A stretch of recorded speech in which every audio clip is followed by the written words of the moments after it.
In the last video, I noted that machine vision is not only a topic within the field of sensors, it's also a topic within the field of artificial intelligence. And that may have been surprising to you. Artificial intelligence typically covers those kinds of activities that people do without thinking about it. But it's difficult to reduce the human activity into something that can be done automatically on a computer. So machine vision fits that kind of a definition. People are able to look at the world around them and, without explicitly thinking about it, detect what kinds of objects we see around us and where they are. In order to get a robot to do this on its own, we have to break down the process of seeing into more of a mathematical construct that we can define in a computer program. So in this video and upcoming videos, we're going to be looking at these aspects of machine vision. First of all, what is an image? We have an understanding of what an image is in terms of what we see. It has colors, there are shapes, it tells us things about the world around us. But we need to think about what an image is in terms of numbers. Secondly, we want to ask, how can robots manipulate images, or how can computers manipulate images? And we'll be looking at 4 specific ways that robots or computers can manipulate images. We'll look at color detection, something called background subtraction, motion detection by difference, and something called masking. Most of these methods are aimed at finding objects in the field of view while eliminating the background or non-important information from the image. Once we've found an object in the field of view, we then need to find the actual location of the object. So after we've gone through some of the methods to find an object, we'll also see if we can find the location of the object in the field of view. So let's start off with, what is an image? In the last video, we learned about the sensor that is inside of a camera and how each of the individual light sensors in the CCD or APS gives us an intensity level that will be stored in a bit string. So a complete image is a 3-dimensional matrix of numbers between 0 and 255, assuming an 8-bit depth. The first dimension is the rows of pixels. The second dimension is the column of pixels, and the third dimension is the color. In this 3-dimensional matrix, the number that is stored in each location tells us the light intensity at that location in the field of view for that particular color. Recognizing an image as a matrix of numbers is important to us in defining machine vision methods, because once we have the image defined as numbers, we can do mathematical operations on images.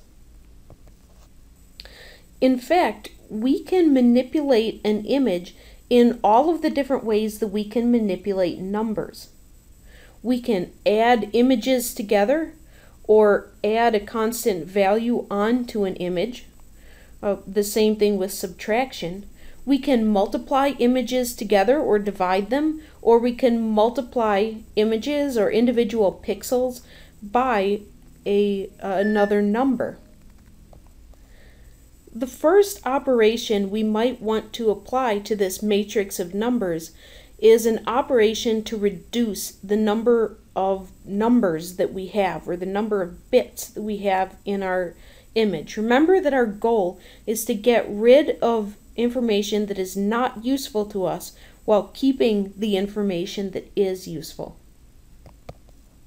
The simplest operation that we can do to reduce the amount of information from our image is a conversion to grayscale or a conversion to black and white.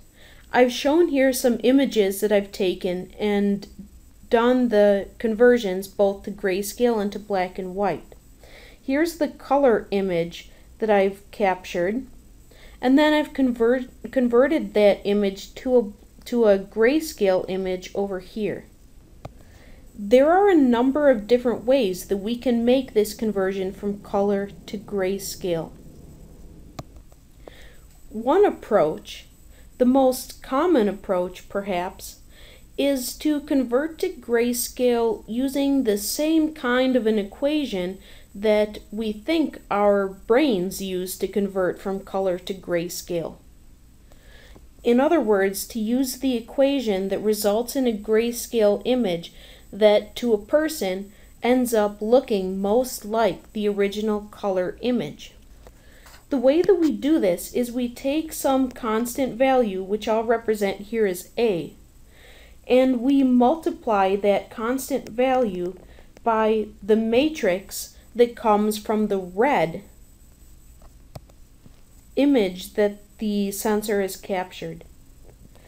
We then add on to that a second constant and multiply it by the green matrix, and we take a third constant and multiply that by the blue matrix, and that gives us our grayscale.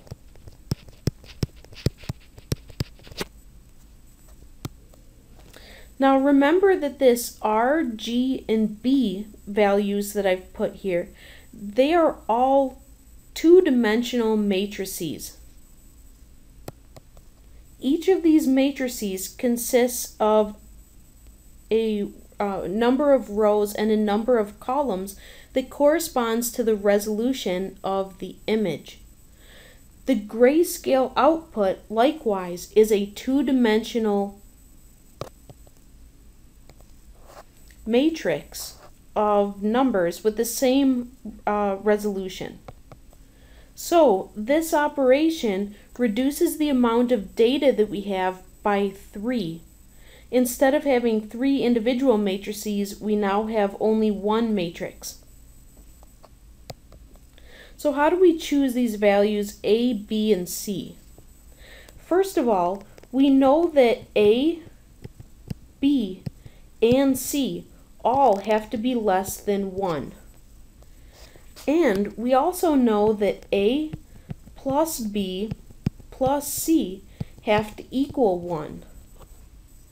The reason is because R, G, and B are each matrices where each number in the matrix ranges between 0 and 255. And we want the final output, the grayscale image, to also be a matrix where each number ranges from 0 to 255. So how can we choose the values A, B, and C?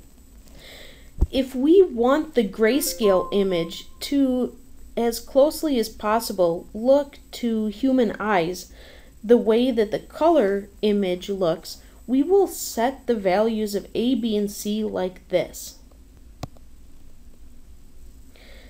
where A is approximately equal to 0.3, B is approximately equal to 0.6, and C is approximately equal to 0.1.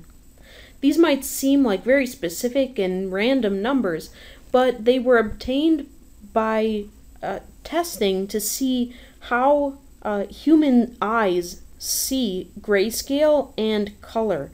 Our eyes do not perceive different colors the same way, with the same intensity.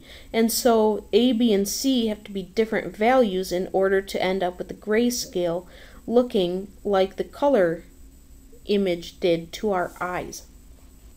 So the first approach for converting color to grayscale is to set A, B, and C so that the final grayscale image looks the way that the human eye perceives it, so that it represents it closely matches the color image.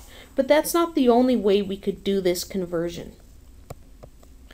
Looking back at our original color image, we note that there are certain objects in this image that stand out as being a specific color. For example, I have some LEDs in this image. One is a green LED and the other is a red LED.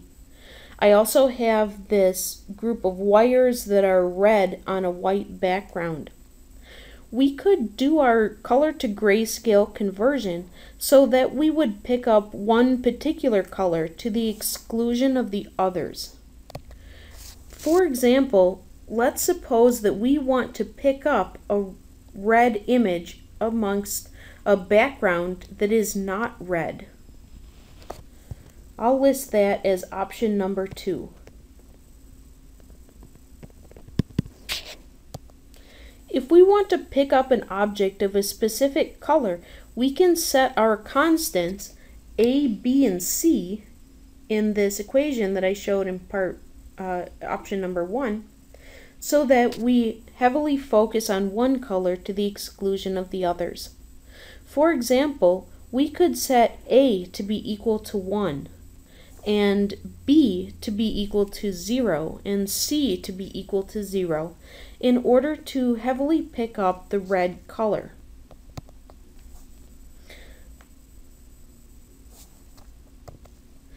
I showed here a possibility of gains where we set A equal to 1 and B and C equal to 0. We could do an even better job of picking up red if we set either B or C to be a negative value.